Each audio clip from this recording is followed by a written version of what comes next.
Boa noite a todos. Estamos aqui diretamente do Cetrasul Tapanã, Belém, Pará, para transmitirmos a palestra de hoje, de todas as quarta-feiras. E hoje especialmente é a indulgência, do capítulo 10, Bem-aventurados que são misericordiosos. E o nosso palestrante da noite de hoje é o seu Rui Carlos. O Mauro vai ler uma mensagem e daí ele vai fazer a prece e o Rui entra em seguida. Muito obrigado. Explica que ele está sem máscara, que está na casa dele.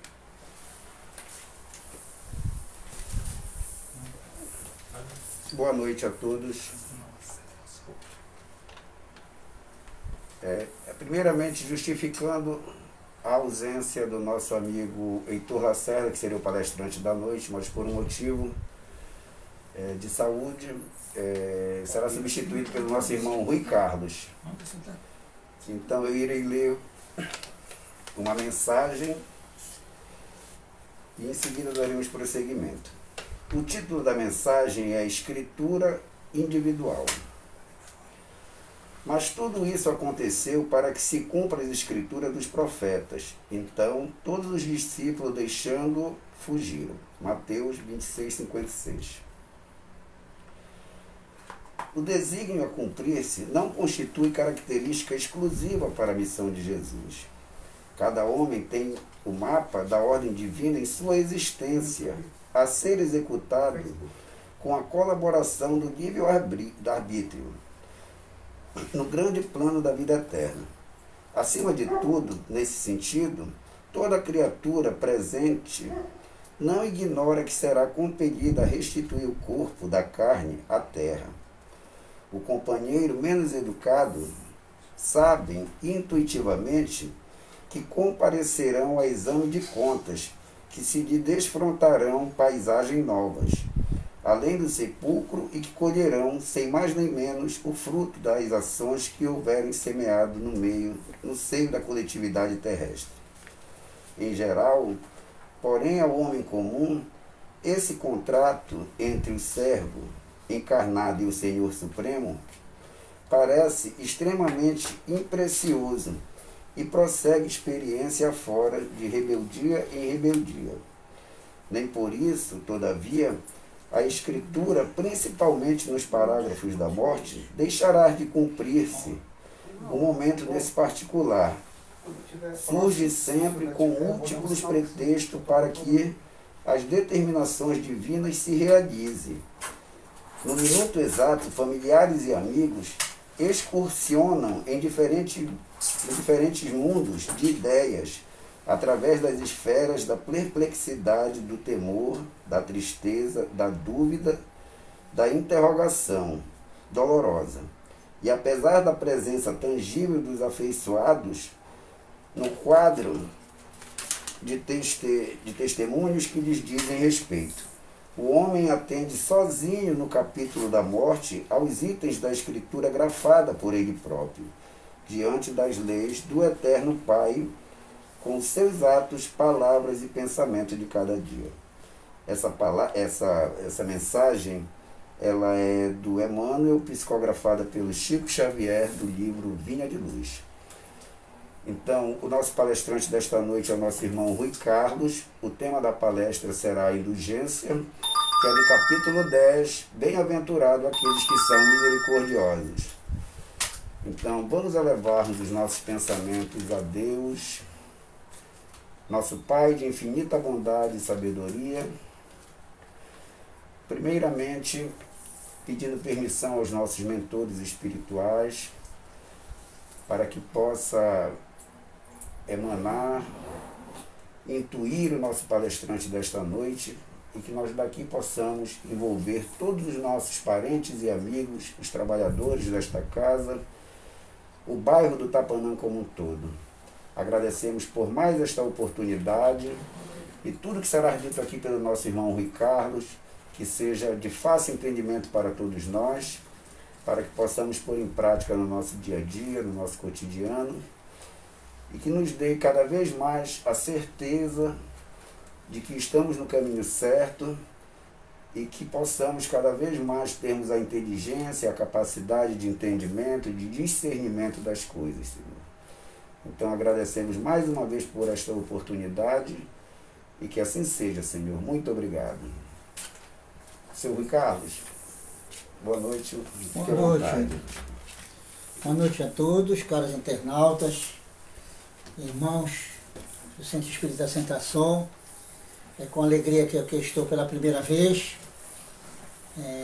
participando desta tarefa.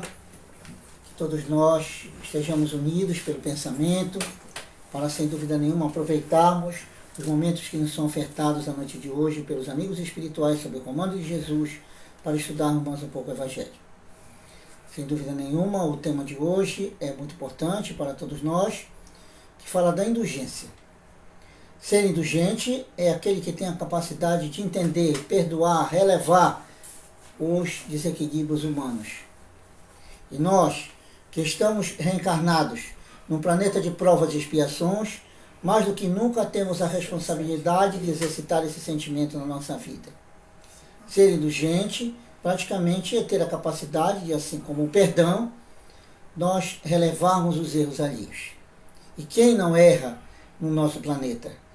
Quem não se equivoca? Porque na realidade as pessoas se enganam porque não têm a capacidade ainda de entender o que é certo e o que é errado.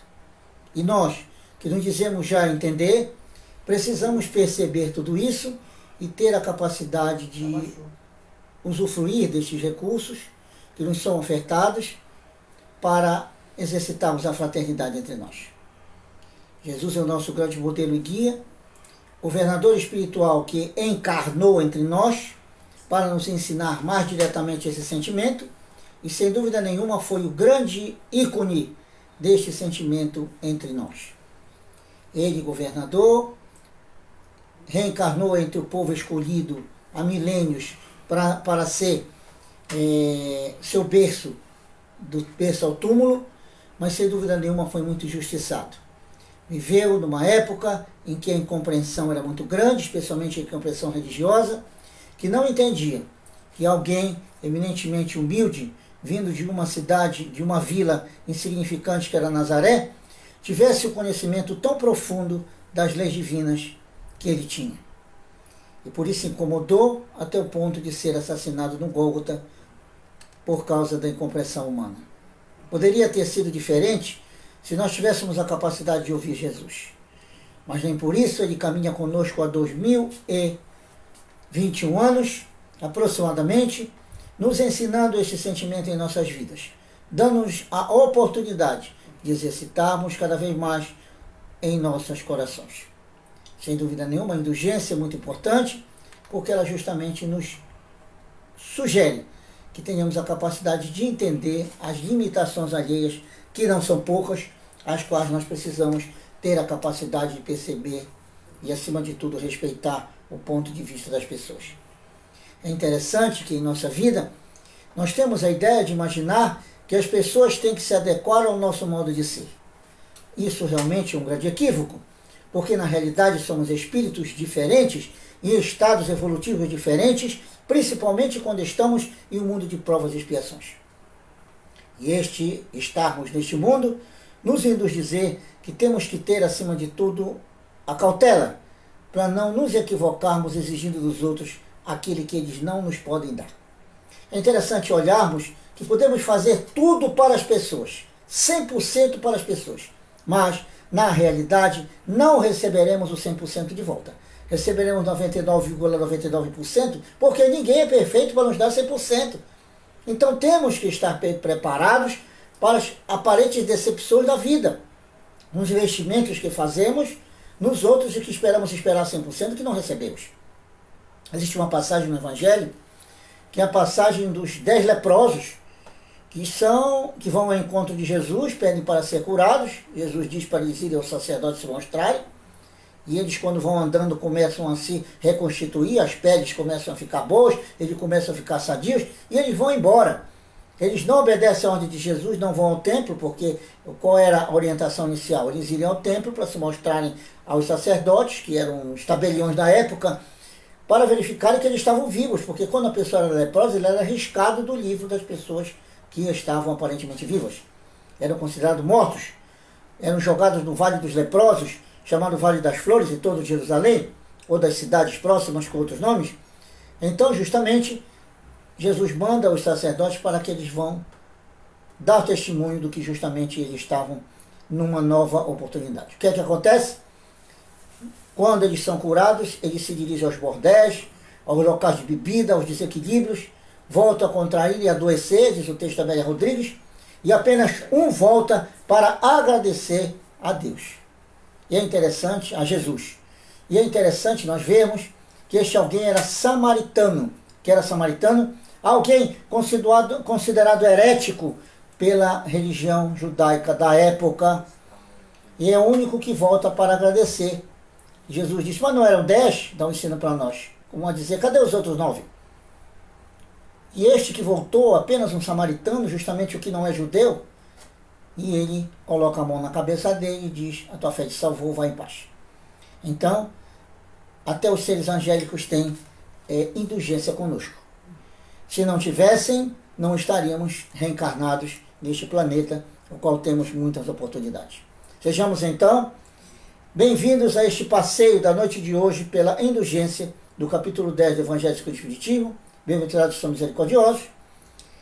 É um capítulo desafiador, porque diz que a gente tem que ser misericordioso. Existe uma frase do apóstolo Tiago, que ele fala assim, né?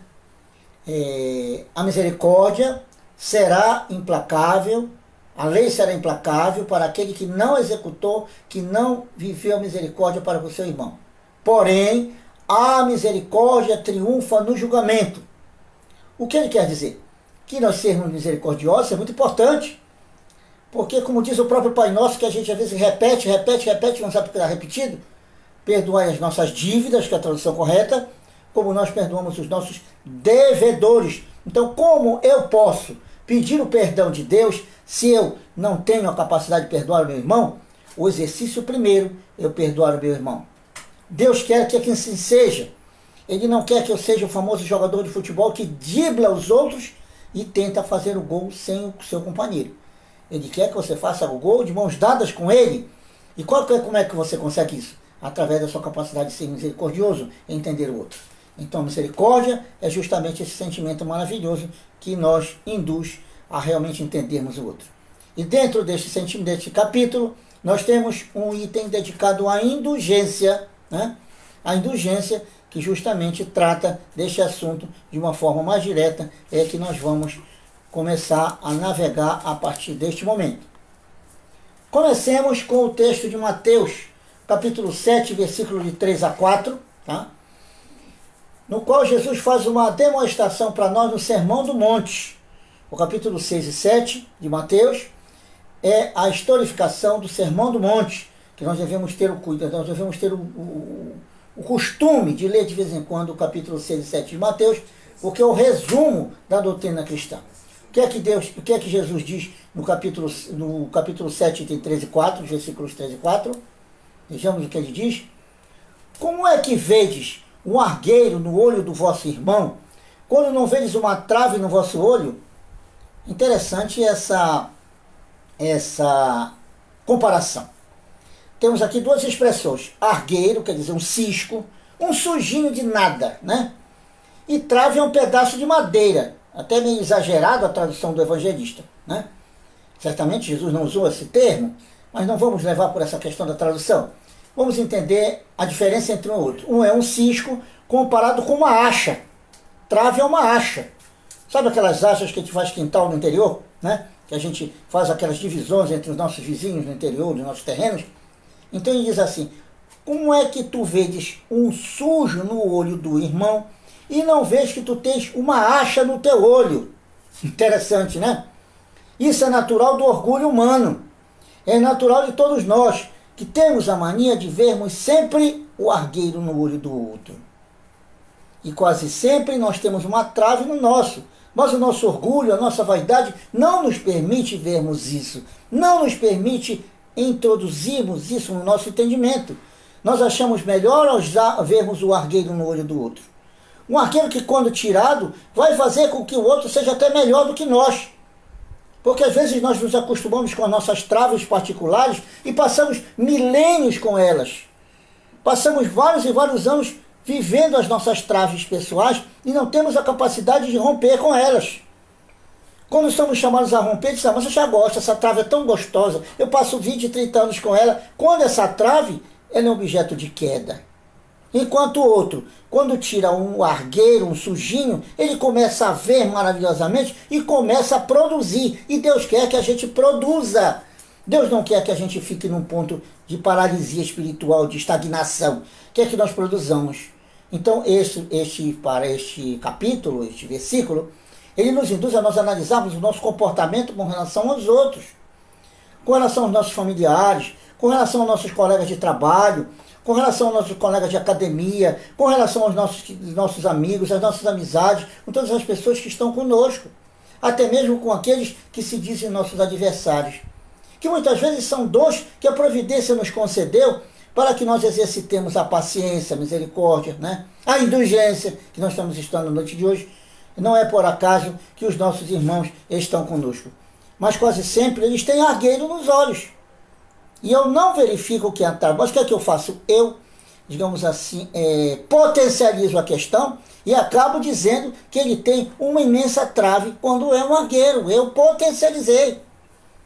E eu posso até ajudá-lo a tirar esse argueiro, esse cisco do olho dele. Mas eu prefiro dizer que ele tem uma trave. Quando na realidade a trave é minha. Eu é que não estou enxergando direito. Eu preciso ir ao oculista. Eu preciso fazer uma cirurgia na minha vista espiritual para que eu enxergue melhor. Este dito de Jesus, ele é forte, ele, digamos assim, ele choca cada um de nós, que às vezes somos comodistas com a nossa evolução espiritual. Ficamos acomodados às pequenas coisas, ficamos acomodados apenas em censurar os outros, entendendo que a censura é válida para ajudar, não para denegrir. Então, se alguém é encontrado com um argueiro no olho ou uma trave, qual a minha função? Ajudá-lo a retirar. Mover recursos que eu possa ter, menores ou maiores, para ajudá-lo a retirar as suas traves potenciais do seu caminhar ou os seus argueiros. Não dizer assim, tu tens o argueiro, tu tens uma trave, tu está perdido, tu vai para um umbral ou para o inferno, seja lá para onde, quando na realidade nós não fizemos nada para ajudá-lo a tirar. É evidente que tem pessoas que não aceitam esse meu posicionamento de chamá-lo a atenção para as suas deficiências. Daí eu tenho que ter um jogo de cintura, um equilíbrio, para poder dizer para a pessoa realmente que ele está desequilibrado, que ele precisa justamente voltar ao campo do bem. Mas isso não me dá o direito de me chocar com ele, de exigir que ele faça coisas que ele ainda não está preparado para fazer. Jesus diz assim, não deixe o pão, o que é santo aos cães, e nem dei aos porcos as vossas pérolas, para que eles, voltando contra as vós, vos dilacerem. O que ele quer dizer? Tem pessoas, ele está comparando pessoas que não estão em estado de animalidade, que ainda não estão preparados para receber determinados ensinamentos. Tudo a seu tempo.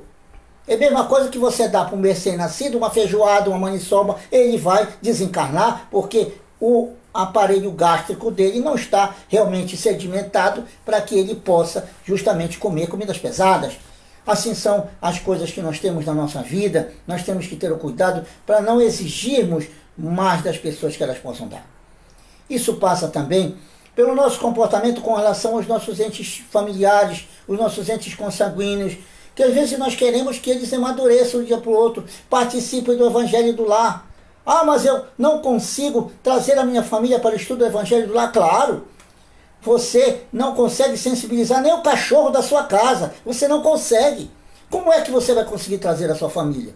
Você tem que fazer um trabalho de sensibilização que não se faz pelos discursos, não se faz pelas legendas, pelos panfletos, ou pela obrigatoriedade que eu vou dizer, ou tu vai, ou tu não recebe a tua mesada, ou tu vai, ou eu não compro o teu livro, ou tu vai, ou eu não pago o teu cartão de crédito. Não, não é isso. Isso você está sendo um tirano doméstico. Você tem que, se eles não querem acompanhar você, você dar exemplo na perseverança do culto do evangelho do lar, faça-o sozinho, né? No início faça sozinho, porque para o espírita aquela frase do mandorinha só não faz verão não existe. Nós sabemos que o mandorinha só faz verão para o espírita sim. Né? É o início de uma trajetória, de uma caminhada que nós vamos fazendo à medida que nós temos essa capacidade de sermos corajosos, de levarmos o Evangelho, especialmente a quem está perto de nós, especialmente os desencarnados.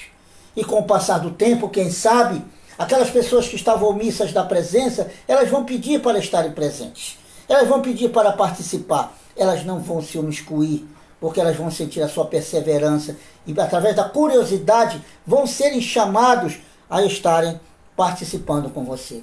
Mas para isso você tem que ter paciência, você tem que ter respeito, você tem que ter indulgência para com o outro e não querer à força tirar o argueiro ou a trave que está no olho dele. Deixa o tempo passar, né? Eu me lembro que quando a gente fui fazer a minha primeira operação de catarata, eu me considero um ciborgue, tenho 2 vistas já com lente, né? Já tive catarata, já tive que operar, já operei a vesícula, né? Então eu tenho pontos do corpo que já foram substituídos, né? Então justamente o médico, a primeira coisa que ele fez, não, vamos primeiro deixar que a catarata amadureça, ou seja, tudo tem que ficar maduro. Eu não posso exigir para o cara, de um dia para outro, que ele se transforme, se ele não tem condições, tudo a seu tempo. Assim foi Jesus com os discípulos. Eram 12 teimosos, 12 pessoas inconvenientes, 12 pessoas de nível cultural bem diferente das outras pessoas. Mas ele preferiu os pescadores, os agricultores, né? Preferiu o povo da Galileia, 11 da Galileia e 1 da Judéia, que era Judas Iscariotes, conviveu com eles, ensinou o amor. Pessoas que eram temperamentais, como João, o filho de Zebedeu, e Tiago, seu irmão, que eram chamados os filhos do trovão, que depois de muitos anos foram aprender o que era amor. Tiago sendo decapitado, né, em Jerusalém por ordem de Herodes, porque teve a coragem de ir diante do Sinédrio dizer que Jesus tinha ressuscitado, isso ofendeu o Sinédrio, e ele foi entregue a Roma, que o decapitou como desorganizador da ordem pública. E João foi o único discípulo que desencarnou sem sofrer o martírio físico. Porém, aos 101 anos, a idade que ele desencarnou em Éfeso, depois de ter convivido com Maria Santíssima há 30 anos, ele conseguiu entender o que era amor. Ele esqueceu o lado violento que ele tinha e numa determinada reunião ele dizia assim: e filhinhos, amai-vos. E quando você vê o João lá, que queria tacar fogo na aldeia com seu irmão Tiago, e vê agora ele mandando amar, você diz, mas como ele mudou? Mas quanto tempo demorou para ele mudar? Então isso realmente é a vida de cada um de nós. Tudo a seu tempo, Deus assim o quer, para que a gente aprenda e madureça pela força individual. Então, esse primeiro item do nosso estudo significa dizer que Jesus não nos sugere que nós obriguemos as pessoas. Nós olhemos primeiro a trave que está no nosso olho. Deixemos de lado a vaidade, o orgulho que nos envolve e tenhamos a capacidade de fazer na nossa vida uma mudança. E você é que tem que fazer isso. Deus quer que seja você. Não adianta você esperar do seu anjo da guarda, do Espírito protetor, de você fazer compromisso com o Espírito. Não adianta, porque é você o construtor da sua remodelação, reforma moral. E um dos itens, trabalhar o nosso orgulho, a nossa vaidade, que impede que nós tenhamos a capacidade de vermos apenas a trave no olho do outro, o argueiro. Quando vencemos isso, temos a complacência e a misericórdia com o outro de entender que ele está no momento dele e que nós temos que ajudá-lo a se auto-superar, respeitado os seus limites, né? Respeitado os seus limites. E Jesus prossegue nesse parágrafo do Evangelho, nesse item do Evangelho, continuando a nos dizer. Vamos ver qual é o próximo item que ele nos diz. Vou voltar aqui. Como é que vedes o argueiro no olho, né? Tirai primeiro a trave do vosso olho, e depois vede como podereis tirar o argueiro do olho do vosso irmão. Então o que ele diz? Primeiro tira a trave do teu, para depois tu olhar o cisco do outro. Não existe ao contrário. Não, eu vou primeiro tirar o cisco do outro. Não, tira primeiro o argueiro do teu olho, a trave, o pedaço de madeira, que tu vais ver o suficiente para tirar o cisco do olho do outro. Quando trabalhamos assim, nós começamos a respeitar mais o outro. nós começamos a entender mais o outro, a perceber mais o outro em suas necessidades, em suas limitações, em seus pontos frágeis, que são muitos e que nós temos que ter a capacidade de respeitá-los e não de fragilizá-los, censurá-los, criticá-los, escandalizá-los. Isso não é justo, né? Às vezes, quando nós detectamos a trave ou o argueiro no olho do outro, qual é a nossa primeira providência? Nós vamos fazer um barulho na rede social, né? Com as pessoas que nós conhecemos, onde esse camarada não presta e coisa e tal. E às vezes a gente não se atenta que as pessoas conhecem a cada um de nós e sabem o nosso comportamento. Diz, olha quem está falando, né? Dizem dentro delas. Olha